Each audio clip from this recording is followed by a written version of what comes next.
These three jobs slash industries, to a certain degree, and I'll be specific on it, they don't provide any tangible benefit to society, to the consumer. They don't supply a demand.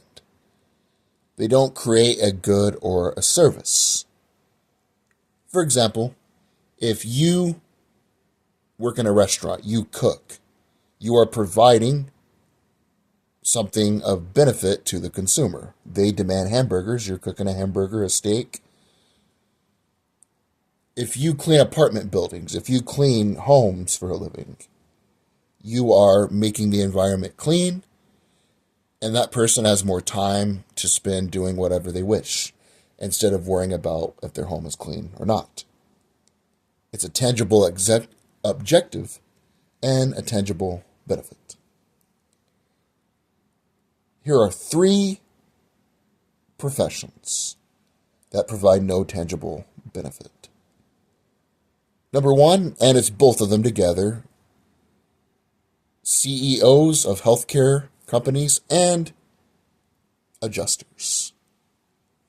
The most odious, nugatory, pointless, and I would even say evil profession that is legal within our system is healthcare adjusters.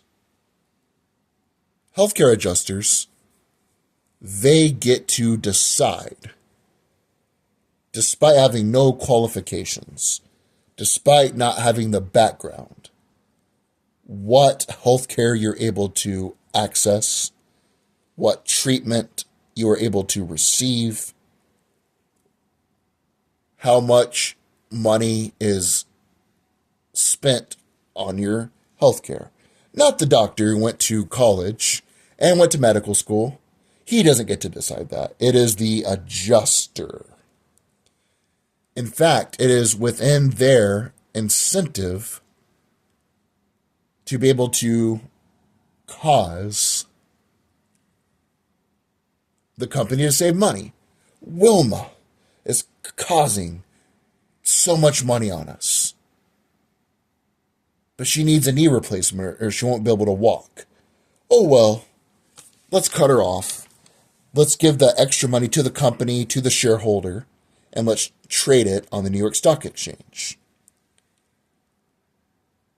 Let me ask you this. What do healthcare companies provide? They don't provide doctors or nurses. They don't provide new forms of medication, treatment, new pharmaceutical drugs. They don't provide anything of tangible value.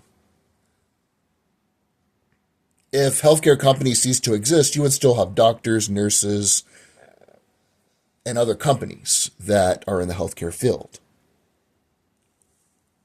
They don't provide anything to the consumer. In fact, they make it worse. You pay every month if you don't use it, and then when you need to use it, then you are paying even more.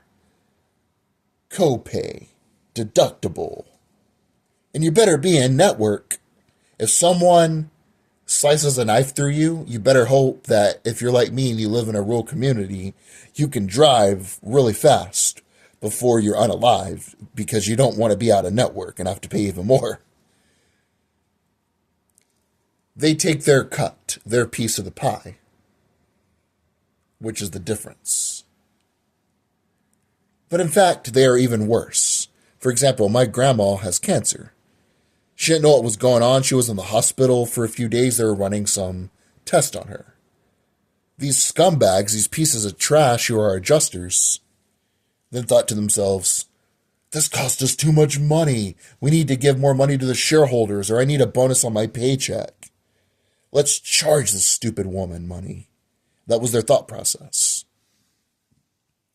Now, I understand the notion that these are just people making a living. Screw them. They're going to burn in hell with Mao Zedong. And Stalin is the way I look at it. I understand necessary evils. For example, politicians are a necessary evil. Our entire system is predicated on a constitutional republic. You need politicians. You need a president who can preside. I get all that. Another necessary evil, people who are, in some cases, when they have to do things in the military that are unpopular. People that clean sewers. People in the legal system that defend known people that do things to children, known people who have unalived people. Just like when John Adams, he defended the British soldiers during the Boston Massacre, our entire system is predicated on the premise of everyone gets a trial, even if you find your fingerprints on the weapon, and everyone is innocent until proven guilty. Again, it's not sexy, it's detestable, it's grotesque, but it's a necessary evil. And without these people performing these functions, our society would have a net negative result. But not with these adjusters, not with these healthcare CEOs. I digress. And the first two, you're going to be clapping, you're going to be saying, preach it, brother. Say it. Amen. But the last one, you're probably going to sling some arrows my way, but it is what it is. Number 2, debt collection agencies. I have no issue if someone is the loaner. I guess the loaner is the correct term to use. I was trying to opine on what that is. I have no issue with somebody loaning money to someone who needs it. For example, not many people are going to have money out of pocket to purchase a home. That's why you have mortgages. Having a roof over your head, having hot water to take a shower with, having a mattress to sleep on instead of a park bench, that's pretty valuable in my opinion. I understand banks giving people money up front, and then they loan that money and that person pays that money back. Same thing with commercial projects. Someone creates a resort, they get a pool of investors, they then get a loan, and then they pay that back. And then that's how the bank profits. I completely understand that. Mr. Jones creates a grocery store. He gets a loan. That grocery store provides jobs for people in the community. It supplies products people want. They pay property tax, which goes into the treasury of the local government. It's a net benefit for the community, for everybody. There's a tangible benefit. And then the bank in return is able to make some money and loan more money out to people who need it for mortgages, for projects, for other things. What I'm talking about are people who they don't loan you the money initially, but they purchase the debt for pennies on the dollar, and then they in turn want to charge you for that. Some of them want you to pay a fraction, others charge you interest. Let me give you an example. One of my relatives was paying their mortgage like any good citizen does. The problem is he was giving it to a third party, and instead of taking that money and paying it to the mortgage company, they were embezzling that money. They're actually in prison right now for doing that. Turns out years later, unbeknownst to that person, they contacted them and told them the situation. And their wages were being garnished. Or they had to pay money every month. This company did not loan them the money. This company did not provide them the capital up front to purchase their homes. All they're doing is purchasing people's debt and making them pay it back more with interest. How many single mothers? How many elderly people?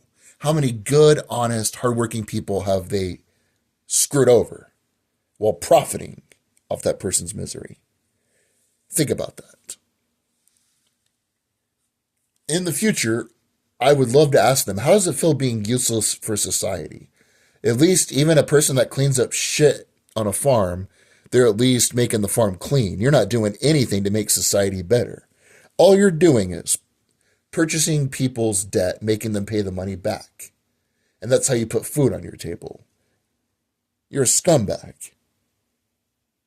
Not saying a bank is wrong if they loan the money, not saying an individual is wrong if they loan the money and they want to charge interest or they just want the money back, fair and square.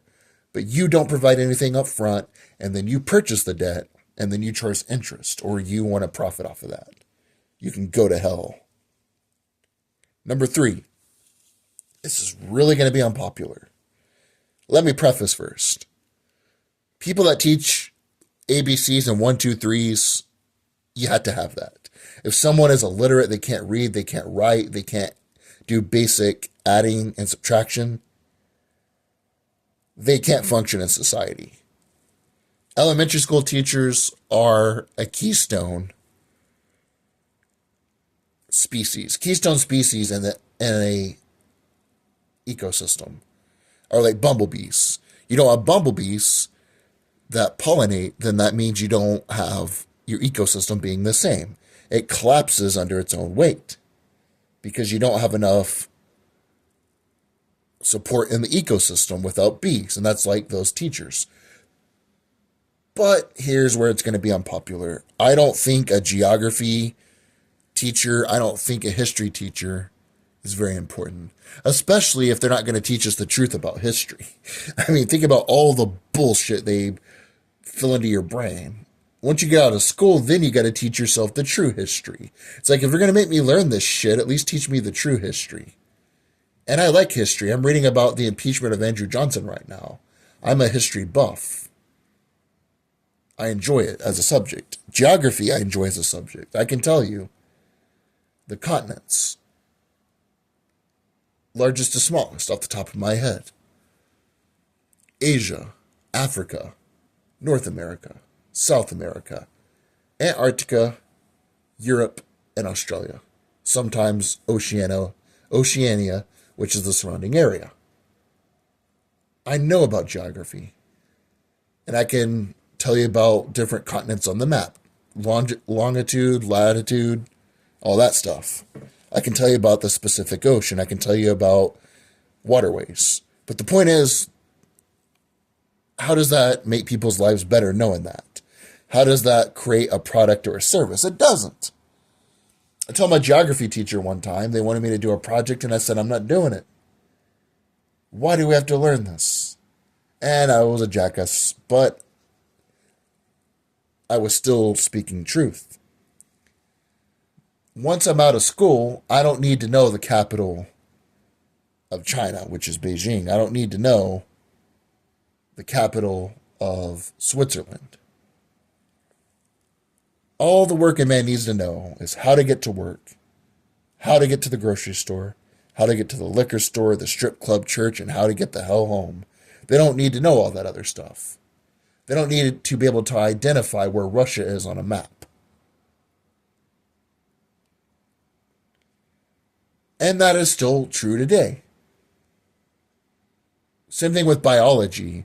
Why do we need to know that the mitochondria is the powerhouse of the cell, or, oh Romeo, let down thy hair. Oh, was it you, Tybalt? Oh, thou, thee, the Shakespeare crap. Nobody needs to know that. Now, in your own time, if you want to go to the library like I have and you want to read further on geography or history or economics, I found an interest in, that's your prerogative. But we shouldn't be forced to learn this shit. And you're neglecting teaching us the difference between an asset and a liability. You're not teaching us how to change a tire, how to change diapers, how to invest your money. You're not doing any of that. But we're learning Romeo and Juliet. And we're learning about Lincoln freed the slaves, even though he didn't. That's another story for another day. And I know that's unpopular, but if you're a high school geography teacher, if you're a high school history teacher, if you're a high school English teacher, you are not on the same level of importance that you view yourself.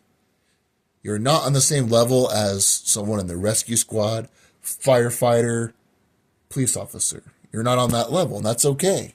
But all these teachers, they're like, I'm an English major, and they have an over sense of importance.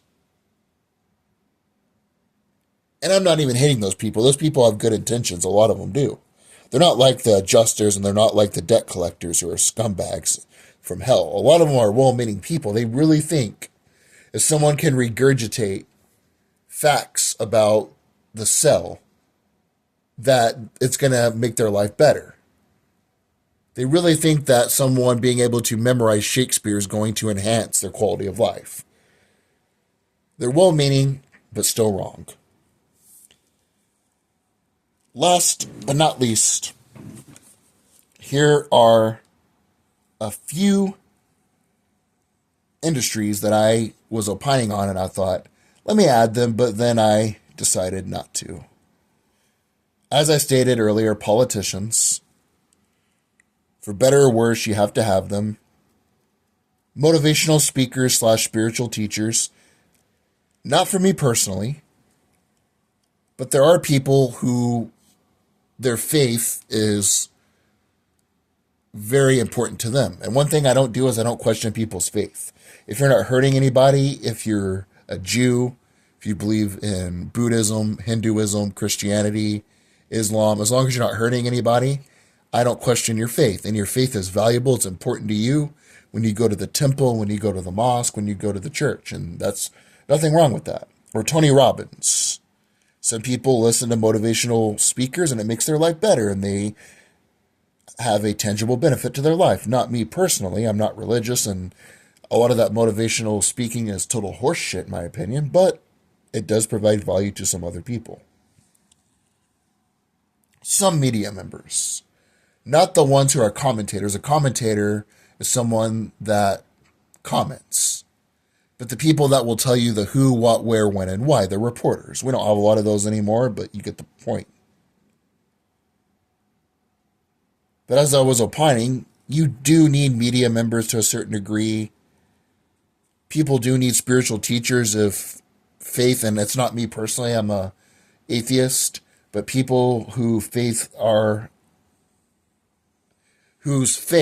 play a very important role for them. And you do need politicians, unfortunately. There are a few industries, though, that if you didn't have them, these workers, our society wouldn't be able to function. And they're self-explanatory. People that work in the oil fields. Coal. You don't have coal, you're basically living in a third world country. Over 60% of it might be lower now. Last I checked, it was a little slightly around 65-70% of the country still uses coal for electricity. The linemen who work on the electrical grid, plumbers, truck drivers, without them you wouldn't have toothbrushes, you wouldn't have peaches, you wouldn't have taco shells, you wouldn't have anything on the shelves. Construction workers, you have to have buildings in your town, in your village, if you live in Louisiana, in your parish. Now, here's going to be a funny truth, and this is going to be the last statement I say. What do all these keystone people have in common? What do oil workers, coal miners, linemen, plumbers, truck drivers, construction workers have in common? And I will add people that work on the roads, too. You had to have roads, as the Romans did. Without the Roman roads, they wouldn't have a connection to the empire or infrastructure. The majority of them are men. So when you hear people say, we don't need men anymore, these women, I don't need no man. Okay, so I guess you don't need gas in your car. And hell, I guess you don't need mechanics to fix your truck. I guess you don't need truck drivers. I guess you don't need linemen. I guess you don't need plumbers. I guess you don't need any of that. Okay, then. But that's where I'm going to end this video. I'm going to conclude. Healthcare adjusters and CEOs, net negative to society, completely useless. And I say this as a capitalist. I say this as someone who is not into socialism. Number 2, debt collection agencies, people that purchase people's debt and they want to profit off of that, not the people that loan them the money initially. And certain teachers. If you teach high school history, explain to me how someone regurgitating, memorizing facts makes their life better. JFK was the youngest president ever elected. FDR served 4 terms. In 1492, Columbus sailed the ocean blue. Good job, you passed the test. Now your wife is significantly better.